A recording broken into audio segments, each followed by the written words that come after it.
I should have known something was wrong the moment Marcus suggested the weekend getaway. We'd only been dating for 3 weeks, and while I found him charming, there was always something slightly off about his smile, too practiced, like he'd rehearsed it in front of a mirror. "Trust me, you'll love this place," he'd said, his fingers tracing circles on my palm across the coffee shop table. "It's secluded, peaceful, perfect for us to really get to know each other." The drive took longer than he'd promised. 2 hours became 3, then 4. The GPS signal died somewhere around mile marker 47, and Marcus seemed unfazed. He navigated the winding back roads with suspicious confidence for someone who claimed he'd never been there before. "How do you know where we're going?" I asked, watching the last cell tower disappear behind a wall of pine trees. "Downloaded the directions before we left," he said, but his hands tightened on the steering wheel. When we finally reached the retreat center, it looked nothing like the photos he'd shown me on his phone. Where I'd expected a quaint bed and breakfast, I found a sprawling compound of weathered buildings arranged in a perfect circle around a dark lake. The main structure loomed 3 stories tall, its windows boarded up except for a few that gleamed with candlelight. "Renovations," Marcus explained before I could ask. "They're updating the place. We'll be staying in the guest cottage." But we didn't go to any cottage. Instead, he led me toward the main building, gravel crunching under our feet. The sound echoed strangely, as if the lake was swallowing it. I noticed other cars parked in the shadows, at least a dozen, all with out-of-state plates. "Marcus, I don't like this," I whispered, but he was already pushing open the heavy front door. The lobby smelled of incense and something else, something metallic that made my stomach clench. Candles flickered along the walls, casting writhing shadows that seemed to move on their own. A woman emerged from the darkness, her pale face calm above a flowing white robe. "Welcome, Sarah," she said, though I hadn't told her my name. "We've been expecting you."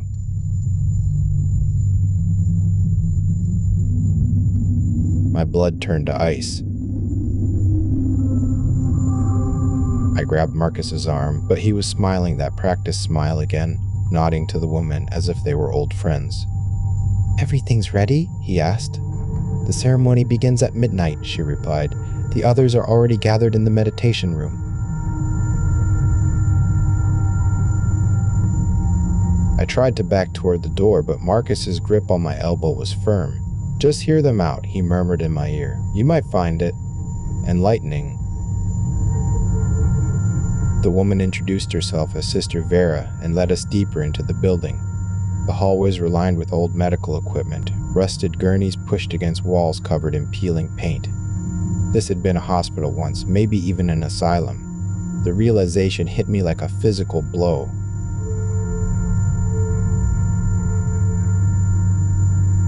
"What is this place?" I managed to ask. "Riverside Psychiatric Hospital," Sister Vera said without turning around. "Closed in 1987 after some unfortunate incidents. But the energy here is potent. Perfect for our work."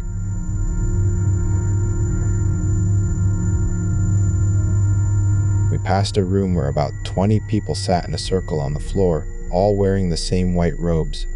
They were chanting something in a language I didn't recognize, their voices creating a low, hypnotic hum that seemed to vibrate through the floorboards. "The gathering of the deep ones," Sister Vera explained when she caught me staring. "They prepare the way for those who come after." Marcus squeezed my hand, and I felt that same electric shock I'd experienced when we first met. But now it felt different, invasive. Wrong. I tried to pull away, but my muscles wouldn't respond properly. The room began to spin. "The preparation is working faster than expected," Sister Vera observed. "She has strong natural resistance, but the communion earlier this week has already begun the process.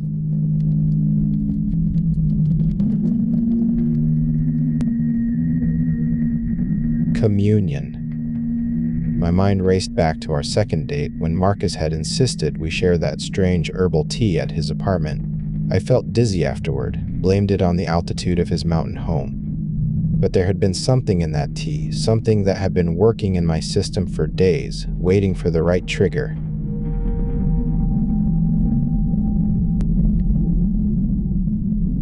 They half carried me down a flight of stone stairs into what must have been the hospital's basement. The air grew colder with each step, and I could smell water, not fresh lake water, but something ancient and stagnant. The walls were lined with old hydrotherapy tubs, their porcelain surfaces stained black with decades of neglect.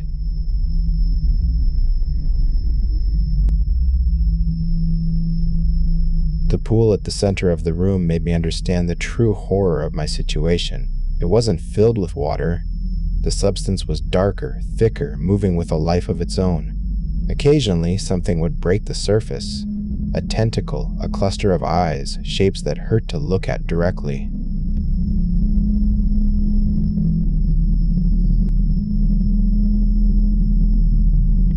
The chanting from upstairs grew louder, and I realized it was coming from multiple floors now.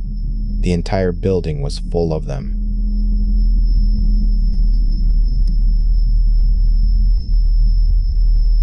The deep ones have waited so long for a suitable vessel, Sister Vera said, beginning to remove her robe. Underneath, her skin was covered in scales that caught the candlelight. Your dreams called to them across the void. Marcus felt their pull when he touched you, knew immediately that you were the one.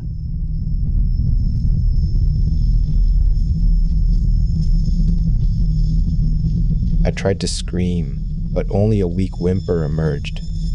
The substance from the tea, or whatever they'd been feeding me through Marcus, had paralyzed my vocal cords. I could only watch in growing terror as more robed figures filed into the basement surrounding the blasphemous pool. Marcus knelt beside me, and when he smiled this time, I saw that his teeth had grown longer, sharper.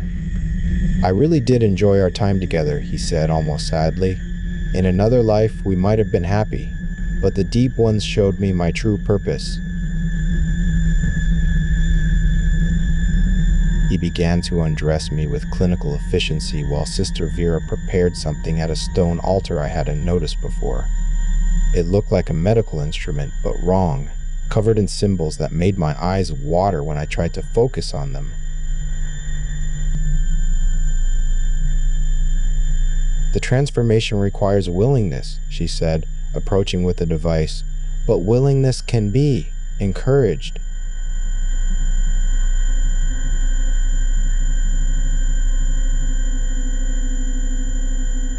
As she pressed the cold metal against my forehead, images flooded my mind.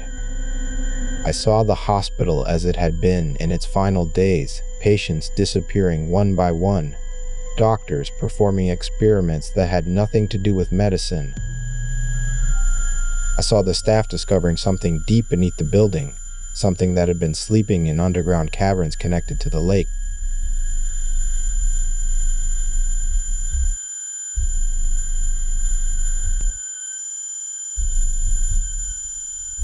I saw them feeding it, nurturing it, until it grew strong enough to reach into the world above. The hospital had been closed, not because of budget cuts or changing mental health policies, but because someone had finally noticed that none of the patients were ever discharged. They had all been transformed, made into something that could survive in the depths with their new masters.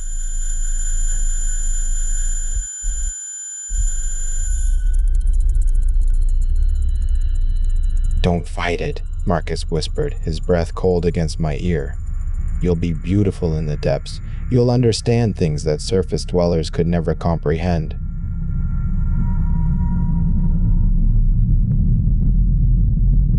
But I did fight. Whatever they'd given me was strong, but terror proved stronger. As Sister Vera began to chant and the things in the pool grew more agitated, thrashing closer to the surface, I found my voice. My scream shattered the basement's eerie quiet. Several of the candles went out, and for a moment, the chanting faltered. In that brief confusion, I managed to roll away from the pool's edge, my limbs slowly regaining feeling.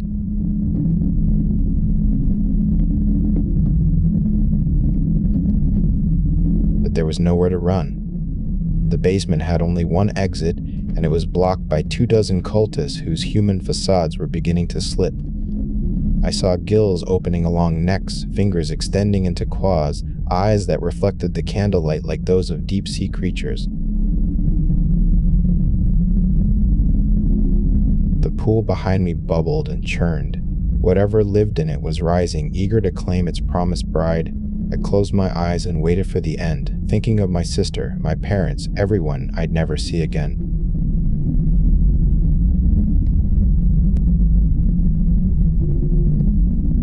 That's when the ceiling collapsed. Water exploded downward in a torrential flood, and I realized someone had blown the dam that held back the lake.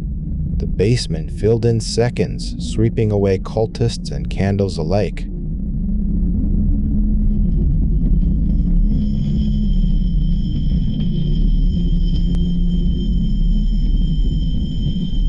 But instead of drowning, I found I could breathe the dark water as easily as air.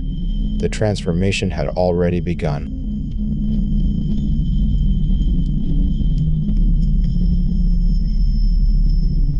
As I float here in the depths, feeling my skin hardening into scales, I understand now why they call themselves the Deep Ones. The surface world was never meant for us.